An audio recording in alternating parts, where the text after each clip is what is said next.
cuando la vean.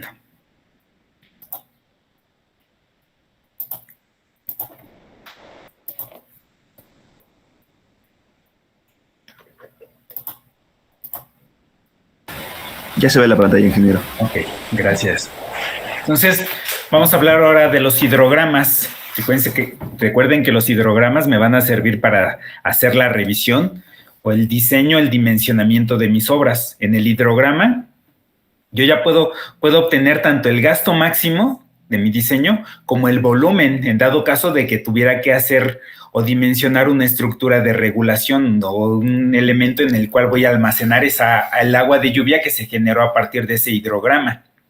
¿Sale? Entonces el hidrograma, como es la variación del gasto, aquí en el eje de las X tenemos el gasto con respecto al tiempo, el tiempo lo tenemos en las X y el gasto lo tenemos en el eje de las Y. Entonces, gasto contra tiempo, esa variación del gasto contra el tiempo me va a dar un cierto volumen. ¿Por qué? Porque el área bajo la curva de mi hidrograma me va a dar el volumen de la lluvia. ¿Sale? Entonces, ese volumen, si yo lo quiero almacenar en alguna estructura, en algún elemento, pues necesito saber de qué valor de volumen es el que tengo que almacenar para poder dimensionar mi obra. ¿Sale? Entonces, los hidrogramas se vuelven importantes cuando, además de conocer el gasto máximo, por ejemplo, aquí mi gasto de diseño podría ser el máximo, el que yo obtengo de aquí. Si yo de aquí traslado a alguna línea horizontal, pues veo que va a estar cercano a 300. Aquí no sé si son 300 litros por segundo, 300 metros cúbicos por hora, 300 metros cúbicos por segundo. Necesito conocer en qué unidades está. ¿Sale? Y también el tiempo aquí, por ejemplo, yo lo puedo ver en meses. Aquí me está diciendo que es el mes de octubre, noviembre, diciembre, enero, febrero, marzo, abril, mayo, junio, julio, etcétera. ¿Sale? Entonces, ¿esto qué quiere decir? Que es todo un año de registros de lluvia o de escurrimiento que se están presentando en algún cauce. ¿Sale? Entonces, a partir del hidrograma yo puedo obtener el valor máximo, que es con el que voy a dimensionar mis obras, y también puedo obtener el volumen. El volumen que es esta área bajo la curva, todo este volumen que está aquí, abajo. Este sería la cantidad de agua que se generó a partir de esa lluvia. ¿Sale? Toda esta área que está aquí por abajo de mi curva, de mi hidrograma. ¿Sale? Entonces esa área bajo la curva me va a dar el volumen porque relaciona gasto y tiempo. ¿De acuerdo? Entonces, si yo obtengo esta área bajo la curva, me va a dar el volumen. Ese volumen me va a decir de qué dimensiones tiene que ser mi obra en la que quiero almacenar esta agua de lluvia. ¿De acuerdo? Entonces aquí en este párrafo podemos leer que me dice, un hidrograma es la variación del gasto en cierta sección transversal de un cauce en función del tiempo, es la variación del gasto con respecto al tiempo. Dice, por ejemplo, al medir el volumen de agua que pasa a través de una sección transversal de un cauce, por unidad de tiempo podría obtenerse una figura como la siguiente. Es decir, si yo tengo un cauce y estoy aforando ese cauce, yo obtendría un hidrograma anual, todo un año de registros, de esta forma, en donde puedo identificar mi temporada de estiaje, aquí la podemos ver. Esta es mi temporada de estiaje, de enero a febrero, marzo, abril, mayo, de enero a mayo. A partir de junio empiezan las lluvias. ¿Sale? Hay lluvias, lluvias, lluvias, y aquí ya deja de llover. Aquí en noviembre, diciembre, aquí puedo ver que en octubre y noviembre, que es del siguiente año, este es un año antes. En el siguiente año, pues tengo lluvias, sigo teniendo lluvias, ¿sale? Terminan como por noviembre, más o menos. Entonces aquí yo puedo identificar cuáles son los meses más lluviosos, cuál es mi temporada de estiaje, y entonces cuándo me tengo que preocupar, en qué meses me tengo que preocupar de que mi sistema de drenaje esté funcionando completamente, que lo tenga desasolvado, que estén funcionando las rejillas, que todo esté en orden para que pueda yo conducir y desalojar esas aguas de lluvia que van a escurrir a través de mis vialidades y que necesito captar y conducir por mi sistema de drenaje. ¿Sale? Entonces, eso es un hidrograma. Que me dice, cabe destacar que el área comprendida bajo la curva, lo que les decía, del hidrograma va a ser el volumen de escurrimiento, en dado caso que yo necesite dimensionar una estructura en la cual voy a recibir ese volumen de lluvia. La forma de un hidrograma varía dependiendo de una serie de características, tanto de la cuenca donde se presenta la lluvia, es decir, de la cuenca, ¿qué características? Pues su forma. ¿De qué forma es la cuenca? ¿De qué tamaño es la cuenca? ¿Cuál es la topografía que se presenta en la cuenca? ¿Cuál es el tipo de suelo de la cuenca? Que está asociado también con la permeabilidad de la cuenca. ¿Cuál es la vegetación que se tiene en la cuenca? Principalmente, ¿sale? Principalmente de estas variables va a depender ese hidrograma y la forma del hidrograma. Así como también, tanto va a depender de la forma de mi cuenca, como también de la propia lluvia, es decir, de la altura de lluvia correspondiente y de la duración de la lluvia, ¿sale? Entonces, de esos parámetros principales va a depender la forma de mi hidrograma. Entonces, aquí podemos ver en esta imagen la forma de una lluvia en un día que se presentó aquí, por ejemplo, ya no lo tengo tanto en meses, sino ya los tengo por días. Aquí tengo el 27, 28, 29, 30, 31 de octubre, el 1 de noviembre, 2 de noviembre, 3 de noviembre, etcétera. Y entonces yo puedo ver aquí que en esta zona en particular se presentó una lluvia el día casi el 28, estuvo todo el día 28, parte del 29 y dejó de llover el día 30. ¿Sale? 2 días de lluvia aquí, una sola lluvia continua, que fue la que me generó este hidrograma. Es como lo que pasó cuando fue la semana pasada, que estuvo lloviendo jueves y viernes, algo así sería, ¿sale? En donde la duración es grande, la duración que se presenta. Entonces, al ser grande, ¿qué me va a pasar? Que mi volumen va a ser grande, mi volumen de lluvia. Y por eso es que ahorita hay temas, por ejemplo, en el río Tula, que dicen que los niveles son grandes. ¿Por qué? Porque todo lo que se genera, o gran parte de lo que se genera, no todo, sino gran parte de lo que se genera en la Ciudad de México de lluvias, se manda hacia Hidalgo. Y entonces esos volúmenes grandes los estamos desalojando hacia Hidalgo, y por esa razón es que los niveles en los ríos, el río Tula, es que se incrementan. ¿Por qué? Porque los volúmenes, por las lluvias que se generan, como fueron durante un tiempo grande, pues el volumen es grande. Entonces, al desalojarlo, incrementa los valores de los niveles en los ríos. ¿Qué más me dice aquí? ¿Cuáles son las principales características de cada uno de los puntos que forman parte de esta imagen? Y aquí me dice, si se fijan, aquí está el punto A. Los voy resaltando. Este es el punto A. El punto B, el punto C y el punto D. Son como los puntos más importantes de un hidrograma. Y aquí me dicen qué significan cada uno de ellos. Aquí en sus apuntes lo tienen. Y aquí dice, el punto A es el punto que se le llama de levantamiento del hidrograma. Y dice, es donde la magnitud del gasto comienza a incrementarse por efecto de la lluvia, ¿sale? Entonces aquí, en este punto, se empieza a identificar que empieza a llover, ¿sale? Ese es el punto A. El punto B es este que vemos aquí arriba. Me dice, aquí lo podemos ver, es el mayor valor del gasto que tenemos. Entonces me dice, el punto B es el que le llamamos el pico de la avenida o del hidrograma. Y es el gasto máximo producido por una tormenta. Dice, en muchos casos se emplea dicho valor con el fin de hacer o llevar a cabo la revisión o el diseño de mis obras de drenaje. ¿Sale? Entonces, cuando me dan un hidrograma que me dicen, este es tu hidrograma de diseño, el valor máximo es el que me va a servir, o el gasto pico es el que me va a servir para hacer la revisión o el diseño de esa infraestructura de drenaje. ¿Vale? Ese sería el punto B. Luego viene el punto C. Aquí me dice, el punto C es un punto de inflexión y dice, es donde termina de llover, pero sigue presentando escurrimiento superficial y subterráneo. ¿Vale? Entonces sería este punto C.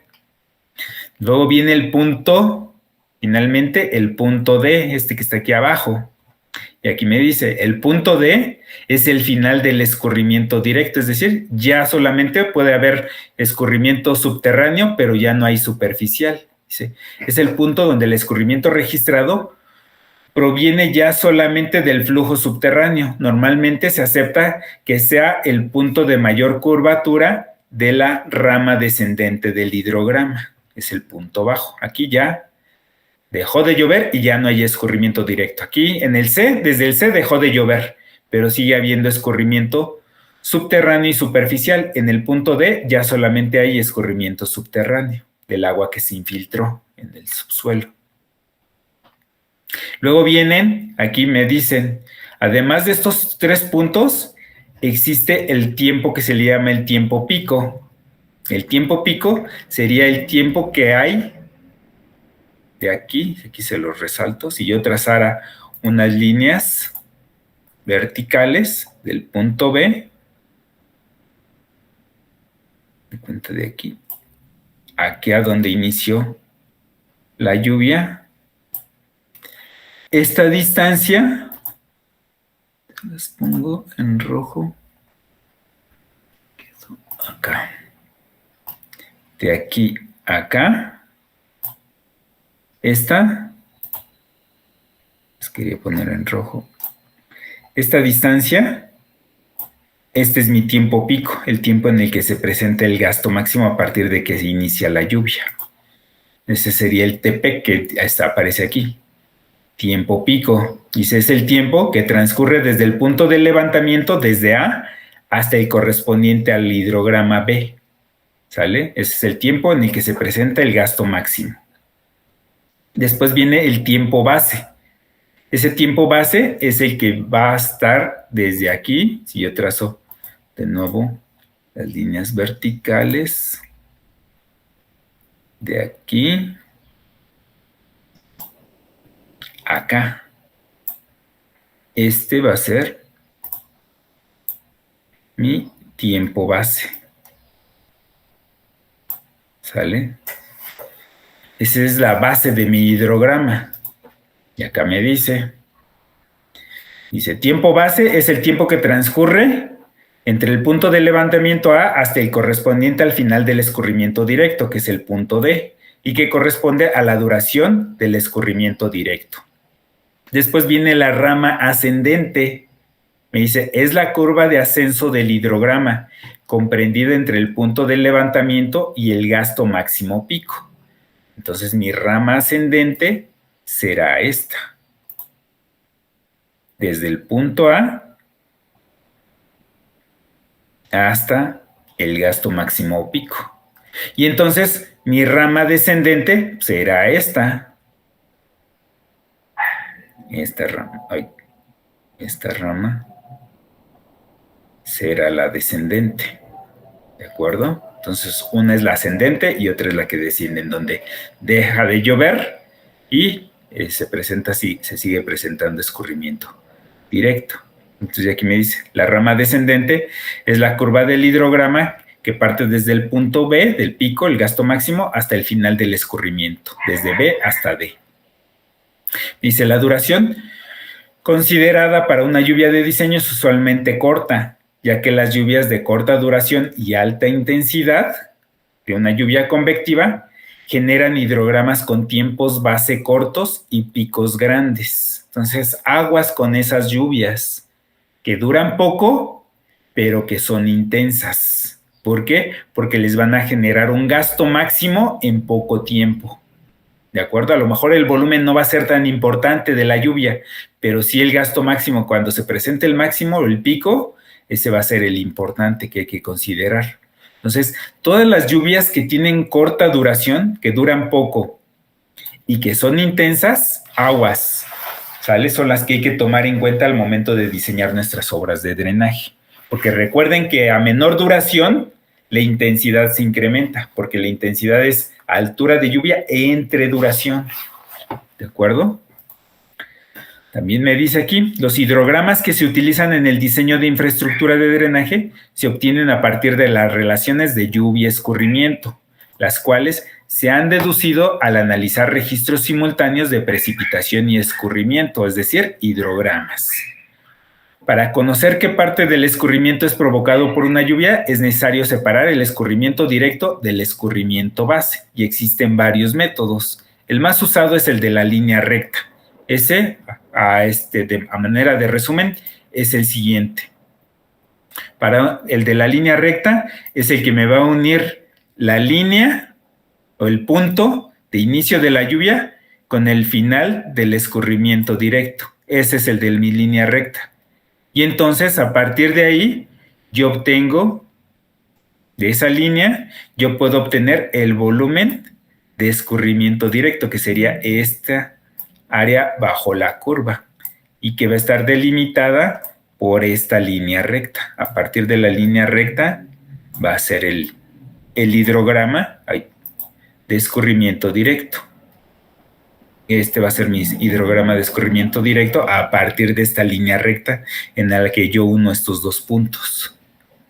¿De acuerdo? Eso es lo que me dice este párrafo. Es necesario separar el escurrimiento directo del escurrimiento base y lo hago por medio del método de la línea recta, que aquí viene. Es el ejemplo, ¿sale? Aquí vienen los métodos, el A y el B es una línea recta del punto de inicio a donde termina el escurrimiento directo, y lo que queda por arriba de la línea es el escurrimiento directo, el volumen de escurrimiento directo. ¿Sale? Entonces solo obtengo de mis relaciones de lluvia-escurrimiento. Entonces aquí vamos a ver un ejemplito para entender mejor la forma de los hidrogramas, cómo se forman los hidrogramas. De esto que acabamos de ver hasta aquí, ¿hay alguna duda o algún comentario? Si no, para proceder con el ejemplo. ¿Nada? Ok. Entonces, veamos el ejemplo. Entonces, aquí me dice este ejemplo. Dice, para entender mejor la forma del hidrograma, esta forma característica, aquí que empieza a subir, llega a un máximo, empieza a descender. Aquí se fijan, la rama ascendente es más vertical, tiene mayor pendiente que la rama descendente. La rama descendente es más suave, ¿vale? Aquí es más brusca la rama ascendente que la descendente. Entonces, aquí me explica el por qué por medio de esta imagen, de esta cuenca que está aquí. Imagínense que esta es una zona en estudio. Estas líneas que ven aquí es su sistema de drenaje. Y se les resalto. Imaginen, este que ven aquí es un colector. ¿Sale? Lo voy a poner. Este es un colector, un río, lo que quieran. Un colector principal. Y aquí tienen estos tributarios. Aquí viene este subcolector, este otro subcolector o este tributario del río, lo que sea de mi sistema de drenaje. ¿Sale? Y mi punto de salida es este punto que está aquí abajo. Este es mi punto de salida de mi zona en estudio. ¿Sale? Y toda esta es mi zona en estudio, el área de influencia o el parteaguas de mi zona en estudio. Todo lo que llueve aquí en este parteaguas se va a ver reflejado aquí en la salida, en el punto más bajo. Y entonces aquí me hacen mención de estas isócronas. No sé si alguien ha escuchado el término de isócrona.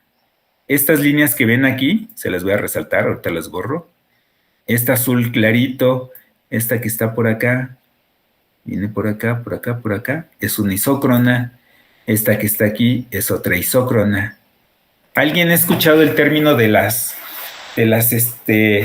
isócronas, de las líneas isócronas en sus clases previas? ¿Hidrología o alguna otra? ¿No? Pues las isócronas son como isoyetas, así como las isoyetas, por eso inician igual como iso. La otra de las isoyetas es de altura de lluvia o de intensidad. Acá es isócronas, cronos de tiempo, tiene que ver con los tiempos de concentración, ¿vale? Los tiempos de concentración o de mi zona en estudio. Entonces aquí, si se fijan, aquí me dice, una isócrona es una línea imaginaria, estas de azul clarito, son imaginarias, como las isoyetas, imaginarias formadas por los puntos de la cuenca que poseen igual tiempo de concentración. ¿Qué es el tiempo de concentración?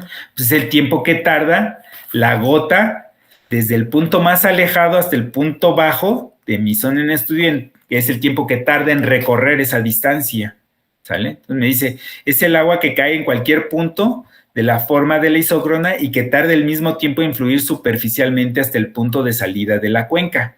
¿Qué quiere decir eso? Que cualquier gota de lluvia que se presente a lo largo de esta línea, aquí de esta primer línea isócrona, la gota que se presente aquí o aquí o aquí o aquí o acá, va a tardar el mismo tiempo en verse reflejado aquí en la salida, mi punto bajo. ¿Sale? Entonces, eso quiere decir, o así es como se forman o se identifican las curvas isócronas.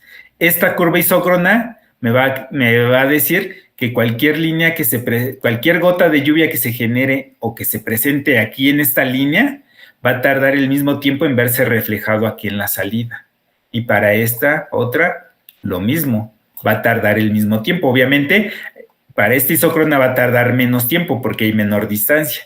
Esta va a tardar más tiempo y esta última va a tardar más tiempo todavía. ¿Sale? Entonces me dice, es el agua que cae en cualquier punto de esta línea imaginaria que forma la isócrona, que va a tardar el mismo tiempo en fluir superficialmente, en escurrir de manera superficial hasta el punto de salida. Esos son las isócronas. ¿Sale? Entonces, ¿qué quiere decir eso? Que aquí va a tardar un cierto tiempo, de aquí para acá cualquier gota a lo largo de esta línea va a tardar un tiempo mayor, y para esta otra última línea un tiempo mayor todavía. ¿Sale? Esos son las isócronas. Y entonces, como parte de este ejemplo, me dice que considere la siguiente información, estas características de mi zona en estudio. Aquí me dice, vas a tener tu área, tu zona en estudio va a estar dividida en 4 áreas, en el área A, el área B, el área C y el área D. Y cada una de esas áreas va a estar separada por las isócronas, por una isócrona que está ahí. Es decir, aquí si se fijan, me aparecen los tiempos de concentración. Entonces me aparece el tiempo de concentración aquí de 1 hora. El área A es de 1 hora su isócrona. Del área B es de 2 horas. El área C, 3 horas. Y el área D, 4 horas. ¿Vale? Entonces, ¿qué quiere decir eso? Que cualquier gota que se presente a lo largo de esta primera línea va a tardar 1 hora en verse reflejada aquí en la salida. En cambio, cualquier gota que se presente a lo largo de esta segunda línea va a tardar 2 horas en verse reflejada aquí. Y cualquier gota que se presente en esta tercera línea, 3 horas en verse reflejada aquí en la salida. Y por último, la gota más alejada, que sería la del área D, va a tardar 4 horas en verse reflejada aquí en la salida. ¿Sale? Entonces, cada isócrona me va a definir una área. Esta sería mi área A. Aquí se las pongo para que les quede más claro. Toda esta área que está aquí, desde la isócrona y parte de mi cuenca, esa sería mi área A. Esta que sigue acá sería mi área B, se las voy a poner en otro color. Esta, de aquí a acá, este límite, sería mi área B. Esta sería mi área C. Esta que está aquí. Esta que sigue la isócrona y esta otra. Esa sería el área C. Y mi área D sería esta otra, aquí en amarillo, a ver si se ve un poco. Esta. Ay. Esta sería mi área D. ¿Sale? Entonces, las áreas quedan delimitadas por las isócronas que tienen que ver con el tiempo de concentración. ¿Sale? Este es el tiempo de concentración, la del área A de 1 hora, del área B para verse reflejada hasta acá, hasta la salida, esta hora que le va a tardar de aquí a acá, más esta hora del área A. Y la de la C, lo mismo, una hora, que va a tener que recorrer la gota hasta llegar al límite con la B, esta hora de la B y la hora del área A, entonces ya serían 3 horas. Y para la D serían 4 horas, es lo que me dice esta tablita. Y aquí me está dando las superficies. El área A son 3.6 kilómetros cuadrados, el área B 7.2, el área C 10.8 y el área D 3.6 kilómetros cuadrados. ¿Sale? Esas serían las características de mi zona en estudio. Y entonces aquí me dice que tenemos esas 4 áreas con estas características, con estos tiempos de concentración, y ya aquí me hace este comentario en el ejemplo. Dice, si suponemos que la cuenca es impermeable, toda esta zona en estudio es impermeable, todo lo que llueva va a escurrir, dice, y que en ella se presenta una lluvia con intensidad constante de 1 milímetro por hora, durante 5 horas, me dice, se presenta esta lluvia durante 5 horas con esta intensidad de 1 milímetro por hora. Dice, en dichas condiciones, durante la primera hora habrá escurrido por la sección de aforo. ¿Cuál es la sección de aforo? El punto de salida, el punto más bajo de mi cuenca en estudio, de mi zona en estudio. Dice, por la sección de aforo de la cuenca, lo que llovió en el área A sale en la primera hora de lluvia, se va a empezar a reflejar en la salida. Es decir, en toda mi zona en estudio se va a presentar una lluvia que va a durar 5 horas. Pero durante la primera hora de esas 5, en la primera hora de esas 5 horas, solamente se va a ver reflejado aquí en la salida lo que alcanzó a llover en esta isócrona. Las gotas de lluvia que se presentaron en esta línea se van a ver reflejadas aquí en la salida. Y entonces aquí está el cálculo del gasto que va a generar para esta primera isócrona. Y entonces me dice que el gasto medio o promedio para esa área, que es de 3.6 kilómetros cuadrados, y que la intensidad de la lluvia es de 1 milímetro por hora, aquí me dice que el gasto va a ser ese milímetro de lluvia, multiplicado por los 3.6 kilómetros cuadrados de mi área. Esto ya me está dando un volumen. Aquí, como lo pueden ver, tengo unidad de longitud y aquí tengo unidad de área. Cuando yo multiplico longitud por área, me da un volumen. ¿Sale? Entonces, ese volumen, como está en la primera hora de lluvia, aquí están mis 3.600 segundos que corresponden a 1 hora. Entonces, el gasto es el volumen entre el tiempo. Y entonces, el gasto que le va a corresponder a esa primera hora de lluvia va a corresponder a 1 metro cúbico por segundo. ¿Sale? Entonces, si ustedes hacen la operación, pero esto lo tienen que convertir, o el milímetro lo convierten a kilómetros, o los kilómetros los convierten a milímetros, pero tienen que usar las mismas unidades. Aquí tendrían que hacer la conversión a metros. Esto convertirlo a metros cuadrados y esto convertirlo a metros. Entonces aquí este 3.6, estaríamos hablando de 3.6 millones de metros cuadrados por 1 milímetro, que sería 0.001. Y entre 3.600, pues les daría este valor. ¿Alguien ya hizo la operación para revisar que sí realmente dé el valor? ¿Tienen su calculadora ahí a la mano, por favor?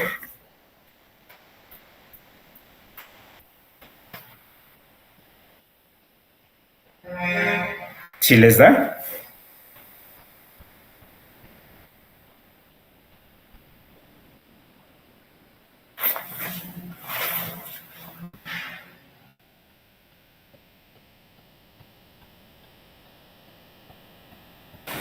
Sí, da lo mismo, ingeniero.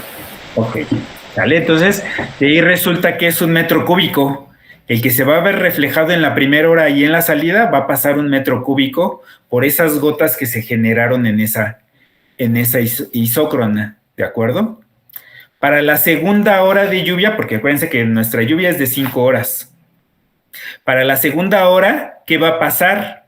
Además de la aportación de la segunda hora de lluvia aquí, que se presenta en esta línea, las gotas de la primera hora de lluvia ya se van a ver reflejadas aquí, ¿sale? Porque les va a llevar 1 hora y 2 horas, ¿sale? Entonces, en la segunda hora ya tengo que ir acumulando lo de esta área, del área A, más lo del área B.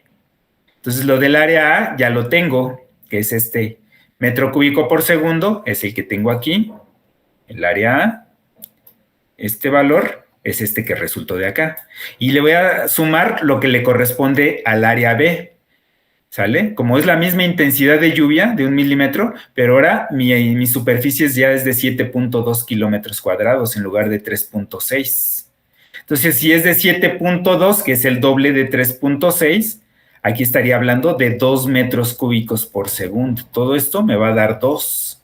Más este 1 que tengo aquí, me da los 3 metros cúbicos por segundo. Es decir, que si yo aforo en la salida en el punto bajo de mi cuenca a las 2 horas, en esas 2 horas van a estar pasando, en lugar de 1 metro cúbico, ya van a estar pasando 3 metros cúbicos por segundo.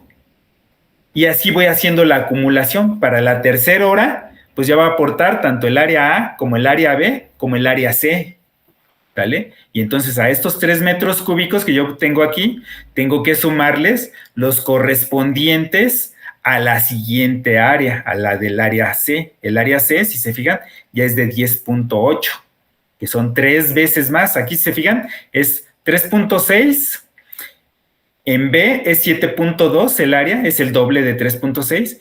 Y 10.8 es 3 veces este valor de A. ¿Sale?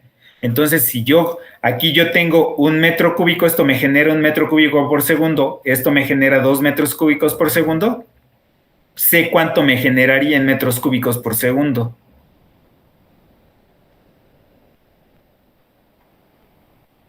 Si esto es del triple de A.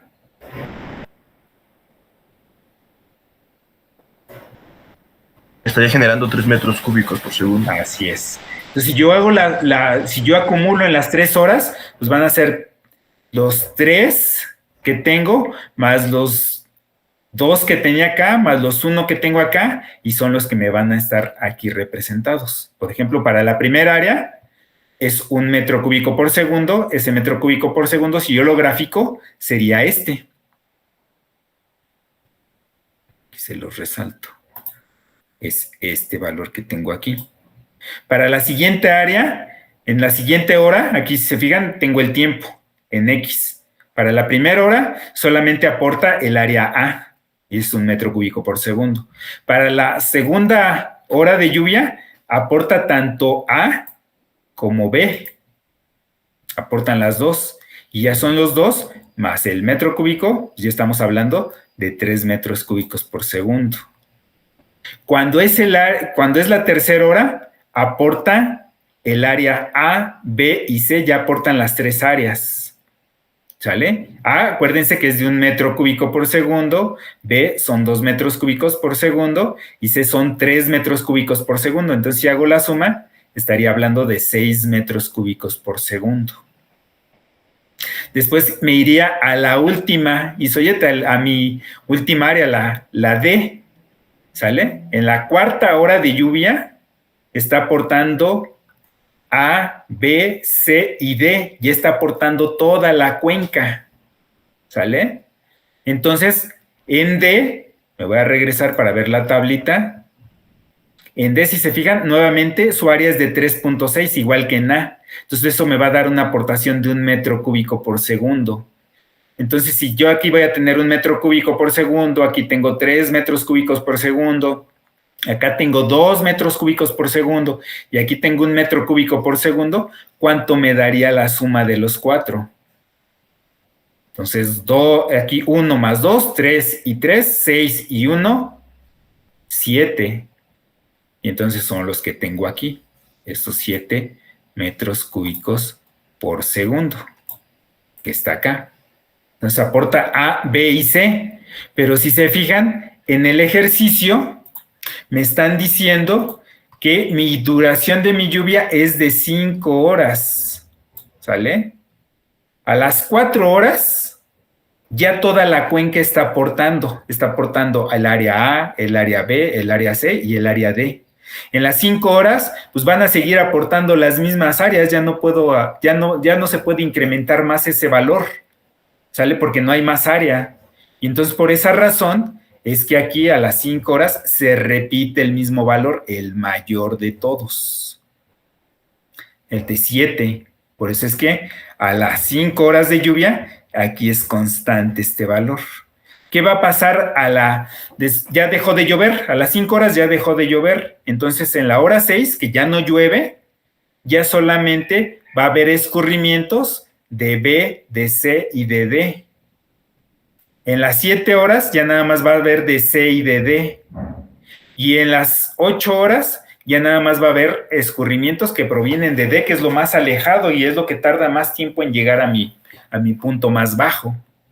Y entonces, si yo uno todos estos puntos con una línea, imaginemos que uno aquí la parte central de esta línea con esta, de aquí con esta, de aquí con esta, de aquí una constante horizontal, de aquí esta con esta, de aquí esta con esta, y de aquí esta con esta. Aquí yo tengo la forma del hidrograma, ¿sale? Entonces, si se fijan, mi rama ascendente es con mayor pendiente que la rama descendente, ¿sale? De ahí viene la forma. Por eso es la razón de que se presenten hidrogramas de esta forma, por estas cuestiones de los tiempos de concentración, de las áreas de mi zona en estudio, de los coeficientes de las intensidades de lluvia que se presenten, ¿sale? Y entonces ya esos puntos que yo los puse aquí con una línea recta, suavizándolos, quedarían de esta forma. Y por esa razón es que se presentan hidrogramas de esta forma. No sé si queda claro lo de los hidrogramas, la generación y el por qué ya nada más después de que deja de llover, ya las isoyetas o las zonas más alejadas son las que van a presentar escurrimiento. Porque deja de llover y esta va a ser la última. Lo último, como es lo más alejado, es lo que va a tardar más tiempo en verse reflejado aquí, porque le va a llevar aquí 1 hora, 2 horas, 3 horas, 4 horas hasta verse reflejado acá. ¿Sale? Por esa razón es que tienen esta rama descendente es de menor pendiente que la rama ascendente.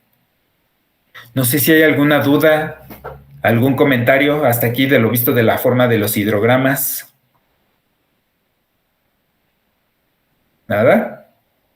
Ok, bueno, pues aquí está la explicación, ¿sale? Entonces, antes de pasar a lo que son los modelos climáticos globales, les quería preguntar si tienen dudas para el examen. Recuerden que el examen lo vamos a tener el próximo martes y va a abarcar los 3 primeros capítulos. De esto de que estamos viendo ahorita no lo incluye, ¿sale? Solamente capítulo 1, 2 y 3. ¿Tienen alguna duda para el examen? ¿Cómo va a ser el formato, ingeniero, profesor? ¿Va a ser teoría, ejercicios cómo lo vamos a enviar a su correo? ¿O se va a habilitar algo así en especial? La mecánica sería la siguiente.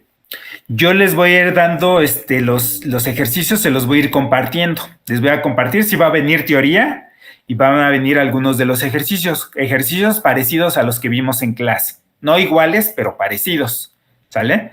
Y entonces lo que vamos a hacer es que yo les voy a ir mandando cada uno de los problemas y para cada uno de los problemas les voy a decir el tiempo que le van a dedicar para resolverlos. Ahorita voy a inventar un número. Por ejemplo, para el primer problema o la primera pregunta de teoría, les voy a decir, ¿saben qué? Tienen que dedicarle para contestar esta pregunta 20 minutos. Entonces empezamos a contar el tiempo a partir de que yo se los envío. Yo se los voy a enviar por correo. Se los envío por correo, ustedes lo reciben y lo empiezan a resolver. Y entonces van a tener esos 20 minutos para resolverlo. A los 20 minutos yo ya les voy a decir, ¿saben qué? Ya se les acabó el tiempo, mándenme su respuesta. Me la tienen que mandar. Entonces, ahí me la van a mandar o en un archivo en Excel, donde van a hacer sus cálculos, o en un archivo en Word, si es la explicación de la teoría que les estoy pidiendo, o en la misma imagen, porque a lo mejor les voy a hacer preguntas de opción múltiple. Y ustedes van a tener que elegir una. Y entonces a lo mejor me van a mandar la captura de pantalla en la que ustedes ya en la opción múltiple me dicen cuál es el valor que le corresponde a cada una de las preguntas. ¿Sale? Entonces, si son cálculos, les recomiendo que si usan la hoja de cálculo en Excel, ese archivo en Excel me lo manden para que yo ahí haga la revisión y sea más práctico. ¿Sale? Pero como ustedes se acomoden, si a ustedes les acomoda más arrastrar el lápiz y hacerlo a mano, pueden hacerlo a mano, la resolución de ese problema a mano, y le toman una captura a la pantalla, a los cálculos que hicieron y me mandan la imagen o me mandan el archivo de Word o el archivo PDF en el que estuvieron trabajando. ¿Sale? Pero me lo tienen que mandar al momento que les digo yo que ya se terminó su tiempo. Entonces, al momento ya que me regresaron esa primera pregunta, les mando la siguiente pregunta. Les digo, en esta, en lugar de 20 minutos, no sé, tienen 10 minutos, o tienen media hora, o tienen 40 minutos, o tienen una hora. Yo ya les iré diciendo para cada uno de los problemas cuál es el tiempo que le tienen que invertir para resolverlo. ¿Sale? Y entonces, en el mismo archivo, en el mismo correo más bien que les mando, yo con la pregunta, en ese mismo me contestan y me mandan su respuesta. ¿Para qué? Para que todas las respuestas se concentren en ese correo. Conforme las vayan mandando, ahí me van a ir llegando y ahí se van a ir acumulando. ¿De acuerdo? Entonces, por cada pregunta va a haber un correo que yo les voy a estar enviando. ¿Sí queda claro?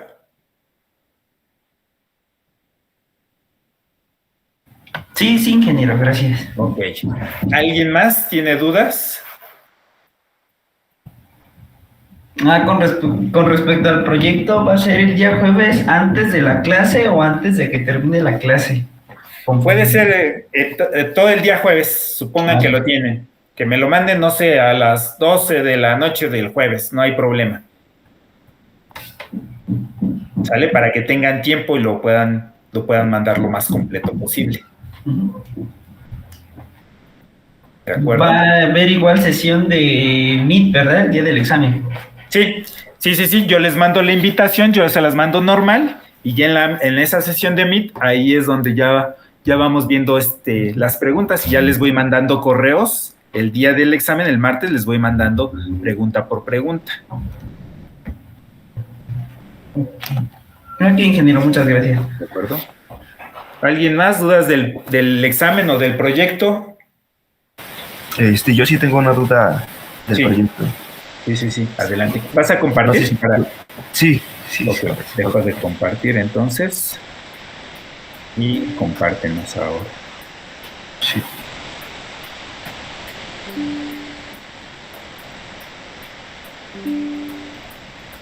Ya se ve en pantalla, ¿verdad? Ya se ve. Me acuerdo que había mencionado para realizar la zonificación que necesitábamos buscar el área, ¿no? El área total de lo que era la alcaldía, ¿no? Sí, para sacar sus densidades, ¿no? De población. Ajá. Sí. En este caso, yo encontré que para el área urbana en la alcaldía de Álvaro Obregón es de aproximadamente 69 millones. De metros cuadrados. De metros cuadrados. Con respecto a eso, y las consideraciones que nos había hecho la clase pasada, realmente estos gastos que yo obtuve aquí del consumo doméstico, tanto para el 2020 como para el 2024, es de la población en general, considerando toda el área, ¿no? Todo el área, así es, todo el área, entonces, toda la población de la alcaldía, ¿no? Sí, entonces nosotros para poderlo determinar, realmente lo que hacemos es dividir lo que es este consumo entre el área urbana, ¿no? Consumo entre el área urbana. Para obtener lo que es. Para su zona en estudio, en realidad ya tendrías que utilizar tú los valores que le corresponden a tu zona en estudio, nada más. Ahí lo que te convendría es que para primero obtener la densidad de población de toda la alcaldía. Okay. ¿Vale? De toda la alcaldía tú ya tienes la población 2020 y 2040, ¿no? Sí. Y tienes el área urbana, considera que es la misma en 2020 y 2040. No te metas en problemas, no proyectes a futuro el crecimiento de esa zona urbana, considera que es la misma. Y entonces vas a obtener dos densidades de población con la misma área urbana. Okay. Las poblaciones sí van a cambiar, pero tu densidad, tu área urbana va a ser la misma. ¿Vale? Y entonces ya vas a tener las dos densidades, la densidad actual, 2020, y la futura, que es la de 2040, con la población futura, obviamente. Ok. ¿De acuerdo? A partir de esas densidades, ya olvídate de todo el área de toda la alcaldía. Ok. Y enfócate nada más a tu zona en estudio. En tu zona en estudio tú tienes un área que obviamente es menor que el área de la alcaldía. ¿De cuánto es tu área? Es de 350.481 metros cuadrados. Con esa área multiplicada por cada una de tus densidades vas a obtener la población promedio que va a ser de tu zona en estudio. Ok. Si quieres obtenerla de una vez, ¿cuánto te da?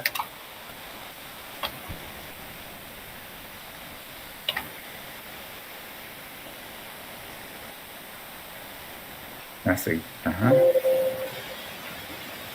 Y acuérdense que en las poblaciones manejen números enteros, no pongan 88.5 habitantes. No, ya sería 89. ¿Vale? O los números enteros, siempre redondéenlos al número entero mayor. Ok. ¿Cuánto te dio de población? Es que no alcanzo a ver, es que tengo mi pantallita de mi laptop. Ok. No alcanzo a ver bien el número. Para la población de 2020 me dio de 3.812 habitantes. Okay. Y para el 2040 de 4.173. Y ahí ya, esa ya, con eso ya arráncate a revisar todo. Esas ya son tus poblaciones de tu zona en estudio, por el método del área. ¿Se acuerdan que veíamos que podían determinar la población que por área, que por lotes o que por longitud de la red de agua potable? Sí. Aquí es por área. ¿Por qué no? Porque no tenemos la lotificación. Entonces, por eso es que obtenemos esos valores promedio a partir de esas densidades promedio. Ok. ¿Vale? Entonces, esa ya es tu población. De ahí ya tú ya la puedes dividir en popular, media y doméstica, porque ya tienen los porcentajes. Ok. Y ya con esas puedes determinar tus dotaciones y tus gastos. Ok. ¿Vale? Sí. ¿Algo más? Sí, bueno, ya teniendo esta parte de los consumos, para poder determinar la dotación,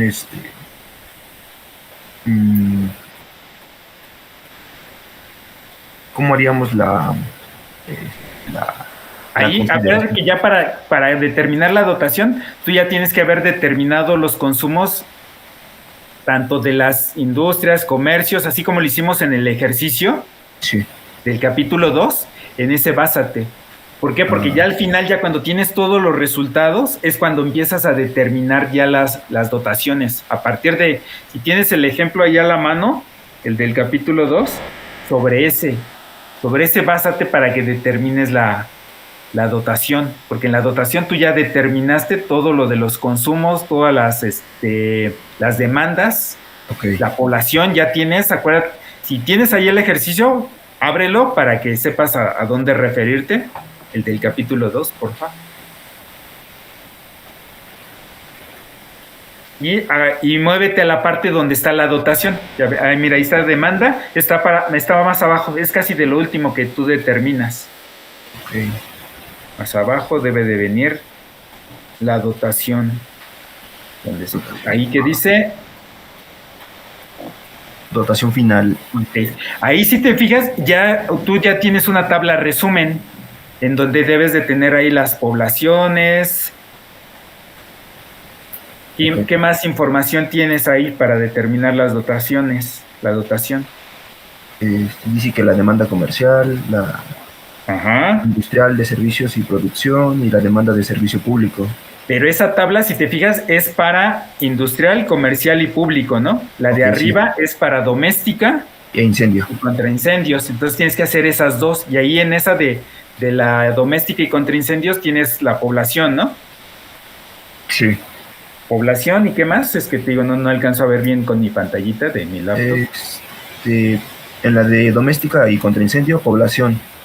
Y luego en el segundo renglón, ¿qué está? Además de población. Es demanda doméstica. Ok, ahí necesitas la demanda, necesitas calcular la demanda, así como te hizo. ¿Y qué más? La demanda contra incendio. Luego las sumas. Suma de las demandas y al final la dotación del agua que está sus unidades son litros por habitante por día. Y si te fijas en la expresión que aparece abajito de tu tabla, ahí te dice dotación a qué es igual.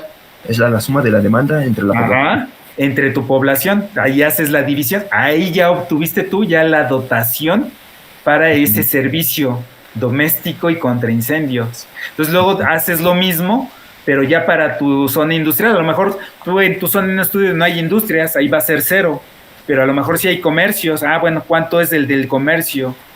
Y entonces a eso se le tendría que hacer la suma. Ok, de acuerdo. ¿Sale?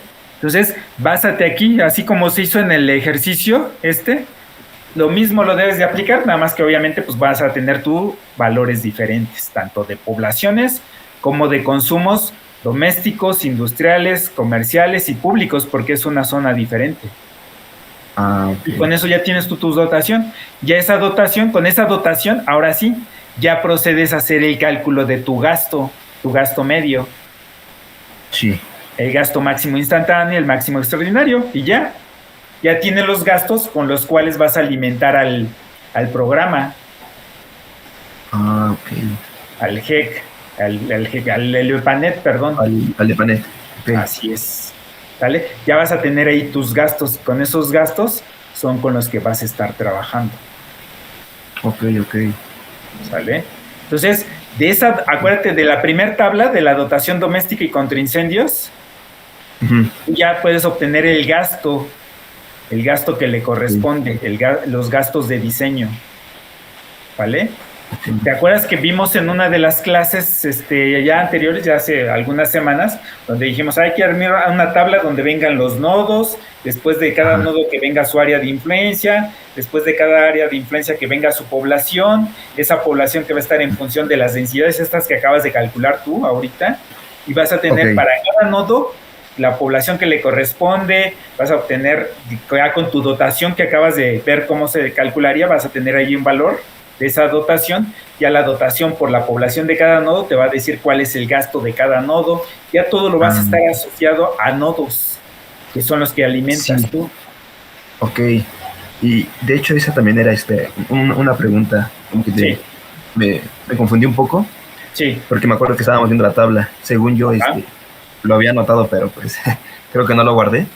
Okay. Pero más o menos, bueno, ya sé que la información para cada uno de los nodos. Ajá. Y aquí, normalmente yo lo saqué con QGIS, me dice lo que eran las áreas de influencia. Digamos, aquí agarra el doméstico, la iglesia y lo escolar. Pero, de acuerdo a lo que menciona, realmente solamente lo reduzco a un nodo. Al área total, a la suma. De la suma de esas tres áreas que me decías que tenías ahí. Ok, entonces lo reduzco a esta área y realmente la dotación estaría en función de la población de estos metros cuadrados. Así es. Okay. Entonces no lo dividiría yo, digamos, por doméstico. Por doméstico le toca tanta dotación, o iglesia tanta dotación. O sea, hago el promedio por la cantidad de habitantes por metro cuadrado.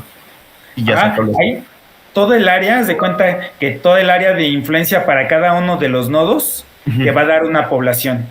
Ok. Si dentro de ese nodo hay un comercio, agrégaselo, porque va a estar del lado de la seguridad. Va a estar, ahora sí que incrementando un poco más el consumo del que realmente es.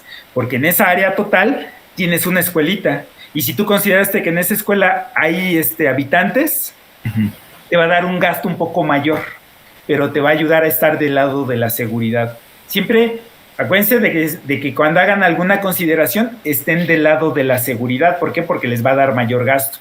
Si les da mayor gasto, pues van a requerir mayor demanda de agua. Y entonces si ustedes pueden, con su sistema de abastecimiento, pueden satisfacer las necesidades de esa un poco mayor población de la que realmente es, van a estar del lado de la seguridad. Ok. ¿Sale? Entonces yo lo que haría es, del nodo, nodo tengo toda esta área total, de esa área total obtengo la población con estas densidades que acabas de obtener. De acuerdo. Una población para 2020 y otra para 2040, con las dos densidades que acabas de obtener. Eso me va a dar un consumo doméstico. Sí. ¿Sale? ¿Por qué? Porque va a ser esa población de toda esa área por su dotación. que acabas de ver cómo la vas a obtener. Sí. Y ya te va a dar el gasto medio para toda la zona en esa área de aportación de ese nodo. Pero aparte, en ese nodo tienes una escuelita. Bueno, lo agrego. En ese mismo nodo hay una escuela o hay un comercio o hay un hospital. Le agrego el caudal que va a consumir esa escuela en particular. ¿Por qué? Porque esa escuela va a tener cierto número de alumnos. Entonces, tú en la tabla que tienes de tus apuntes, puedes ver cuál es el consumo por cada alumno de la escuela. Sí. Y entonces, tú en un principio consideraste que en toda el área había puros habitantes, puros domésticos, pero no, en realidad le estás agregando esa escuelita en particular, o ese hospital, o esa industria, y entonces vas a incrementar un poco más de lo normal el gasto, pero vas a estar del lado de la seguridad. Ok, de acuerdo, ingeniero. Así tendrías que proceder con cada uno de ellos. De los nodos. Okay. Así es. Mira, te comparto ahorita rápido, por si quieres hacer captura de pantalla. Ok. De la tabla, esa que vimos en su momento, déjame buscarla. Sí, por favor. Okay. Déjame ver dónde quedó. ¿Qué tabla para...? Aquí está. Para gastos. Me estoy abriendo, ahí, y ahora les comparto. Y acá me dicen cuando vean la pantalla. Pantalla, compartir. A ver, están en las papas. ¿Ahí ya la ven? Sí, ya se ve, ingeniero. Ok. Entonces aquí, mira, era lo que veíamos. Aquí son mis datos generales. De aquí yo obtuve mis densidades. Esto que ya acabas de hacer tú, aquí lo tendrías. Tu densidad 2040 y tu densidad 2020, actual y futura. Acá están. ¿Vale? Esta es la actual, esta es la futura. La obtienes a partir de la población de toda la alcaldía y del área urbana de toda la alcaldía, como ahorita me lo mostraste. De ahí salieron estas densidades. Entonces, cada densidad ya la vas a ir multiplicando por el área de influencia de cada una y te va a dar estas poblaciones, actual y futura. Ya para tu zona en estudio, porque esta es área de influencia de tu zona en estudio y esta área de influencia le corresponde a cada uno de estos nodos. Aquí tienes del nodo 1 hasta el N, 100, 250 o el 20, los números de nodos que haya salido.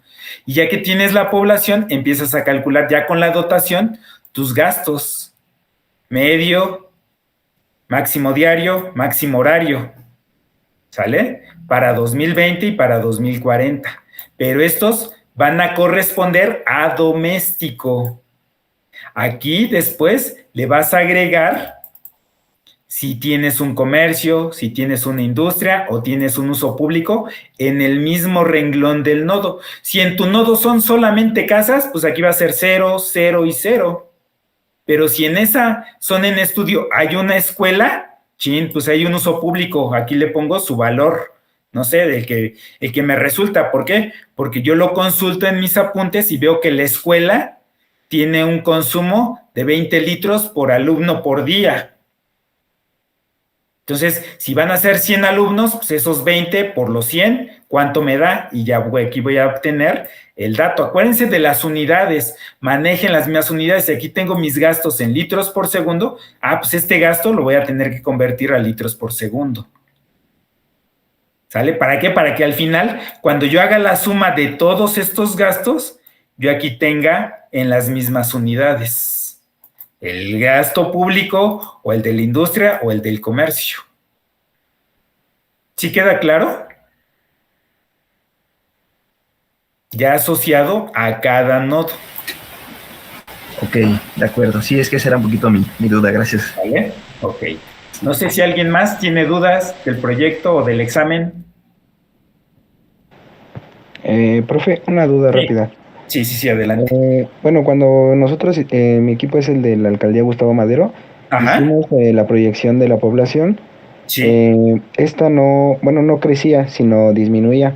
Y bueno, esto se debía a los datos anteriores, que va como que va cayendo, va haciendo menos la población. Así Entonces, yo le pregunté y me dijo que, bueno, en nuestro caso, como la población más desfavorable, por así decirlo, sería la de 2020.